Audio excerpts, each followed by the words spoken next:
Assalamualaikum warahmatullahi wabarakatuh. Saudara-saudara yang saya cintai, menyusul hiruk-pikuk rancangan undang-undang haluan ideologi Pancasila, saya sebagai dosen hukum dan juga Pancasila, kiranya perlu menyampaikan beberapa pendapat sebagai berikut. Yang pertama, RUU HIP tidak layak menjadi undang-undang jika ditinjau dari kualitas naskah akademis maupun kebenaran substansinya. Adanya banyak distorsi teks dan konteks Pancasila di dalamnya itu menunjukkan bahwa ada hidden agenda di balik penyusunan rancangan undang-undang HIP ini. Kecurigaan ini penting mengingat bahaya laten ideologi komunis itu tidak akan pernah lenyap. Menyusup segala lini arteri kehidupan anak bangsa, dyingnya itu akan manifest jika ruang gerak serta situasi dan kondisi siap aksi. Bahkan dalam penyusunan RUU HIP yang terdapat indikasi kuat adanya perencanaan makar ideologis ini, saya kira perlu juga diperhatikan. Sebagaimana kita juga menemukan pengaturannya di dalam Undang-Undang Nomor 27 Tahun 1999 junto pasal 107 A, B, C, D, E, F Kitab Undang-Undang Hukum Pidana.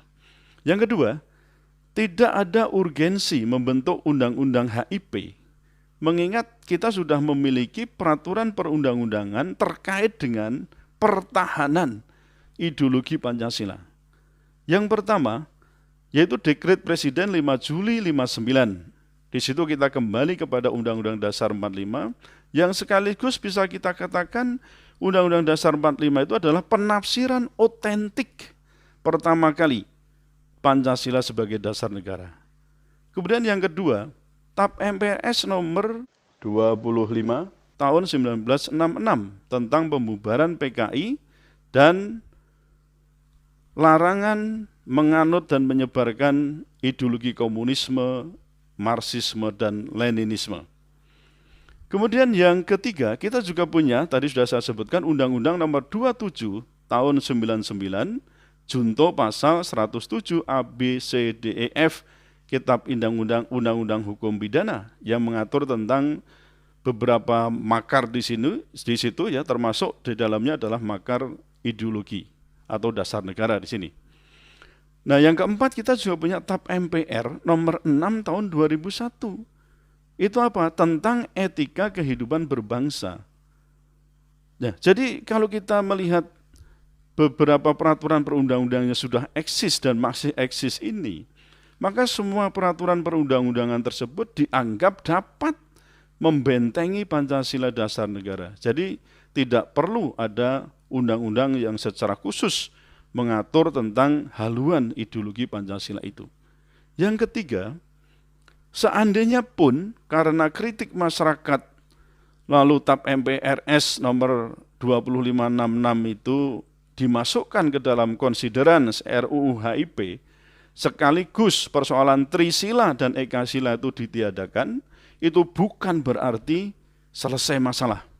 Karena inti masalahnya adalah RUU HIP itu telah mendowngrade Pancasila sebagai falsafah negara, sebagai norma dasar atau Grundnorm, dan juga sebagai sumber dari segala sumber hukum menjadi norma hukum positif yang bersifat instrumental, yang itu sangat rawan sekali dipakai oleh rezim penguasa untuk menjadi alat gebuk terhadap pihak-pihak yang berseberangan dengan kebijakan pemerintah. Untuk itu terakhir, atas dasar pertimbangan hukum tersebut, maka saya merekomendasikan yang pertama, RUU HIP ini harus ditolak dan dibatalkan tanpa reserve.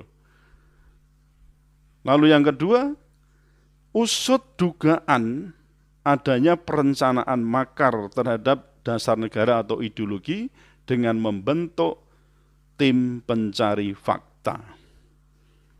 Ini semua kita lakukan demi kita membela ideologi yang dalam hal ini adalah Pancasila yang setelah kita sepakati menjadi konsensus nasional sebagai dasar negara.